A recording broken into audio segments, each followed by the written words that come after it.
Assalamualaikum warahmatullahi wabarakatuh. Salam sejahtera bagi kita semua. Om Swastiastu, Namo Buddhaya, salam kebajikan. Perkenalkan, nama saya Ruby Diamond Titus Nababan. Saya berasal dari suku Batak dan sekarang berusia 14 tahun. Saya bersekolah di SMP YPPK Santo Paulus Abepura. Saya akan menceritakan cerita rakyat yang berjudul Nimando dan Matirete. Baiklah, saya akan memulai kisahnya. Di kampung Weriagar, di Teluk Bintuni, hiduplah seekor kasuari bernama Nimando bersama seorang anak laki-laki bernama Matirete.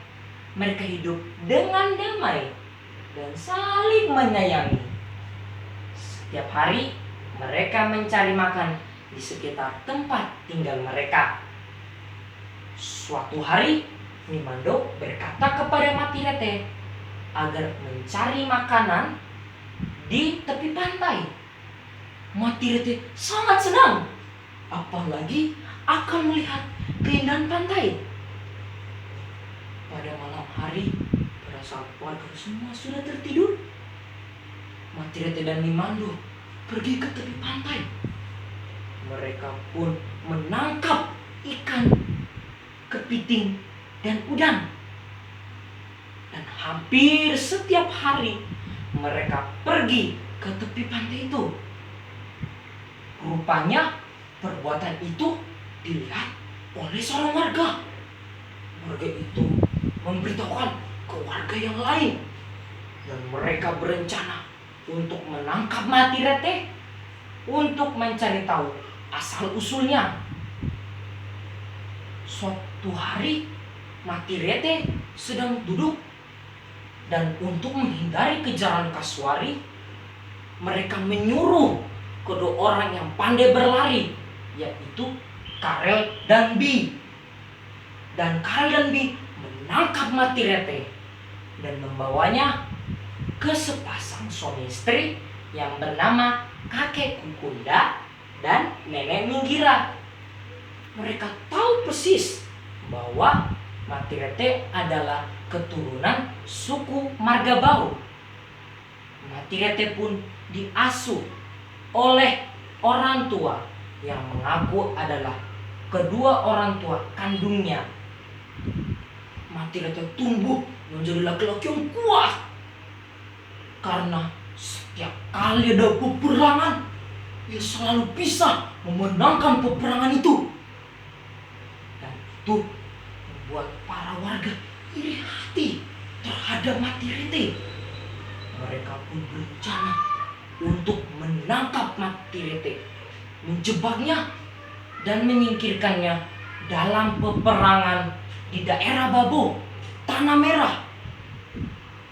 Setelah mereka sampai di tengah hutan, mereka meninggalkan Matirete seorang diri dan kembali mendayung ke kampung Weriagar. Matirete memanggil mereka, "Woi, kamu di mana? Kamu di mana?" Tapi tak ada sahutan. Untunglah ia menemukan jalan dan sampailah ia di Kalibabo. Dan ia melihat para warga telah jauh di tengah laut. Ia memanggil-manggil mereka, tapi mereka tidak menyahutnya. Dan lama-kelamaan perahu itu pun menghilang. Matirete sangat sedih. Ia pun memohon agar Nimando membawa peralatannya, yaitu kapak, parang, api, martelo, dan juga rumah telurnya. Dan sambil menunggu Nimando datang, ia pun memainkan tifanya di atas pohon di dekat Kalibabo.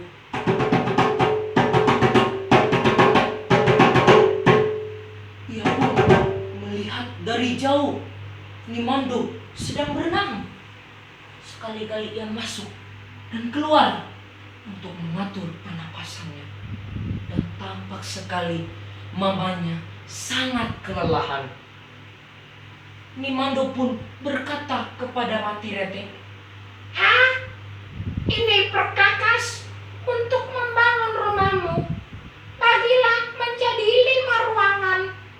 Ruangan yang pertama untuk dapur, 1 ruangan untuk keluarga, 2 ruangan untuk sanak saudara, dan 1 ruangan lagi untuk kamar tidurmu. Dan setelah rumah itu selesai, kau harus membunuh saya. Mendengar permintaan mamanya itu, Matirete menolak dengan tegas. Mama, saya tidak mungkin bunuh Mama yang telah membesarkan saya sampai sekarang. Namun Nimando tetap mendesak agar Matirete membunuh dia. Dan Nimando berkata kepada Matirete, Setelah kau bunuh saya, kau harus memisahkan tulang dan daging, dan letakkanlah tulang dan daging itu pada tiap kamar. Dan hatiku harus kau letakkan di kamar tidurmu.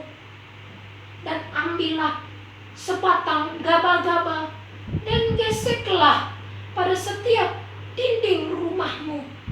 Maka akan muncul sanak saudaramu yang merupakan satu keturunan denganmu.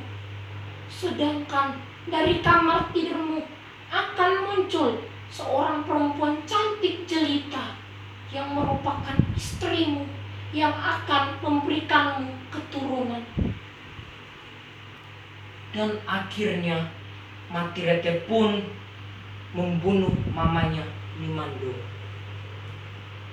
Pesan moral yang bisa kita ambil dari cerita ini adalah kita tidak boleh memiliki sifat iri hati terhadap kelebihan seseorang, dan kita harus menghormati kedua orang tua kita karena merekalah yang telah membesarkan kita sampai saat ini. Sekian dari saya. Terima kasih. Wanyambe.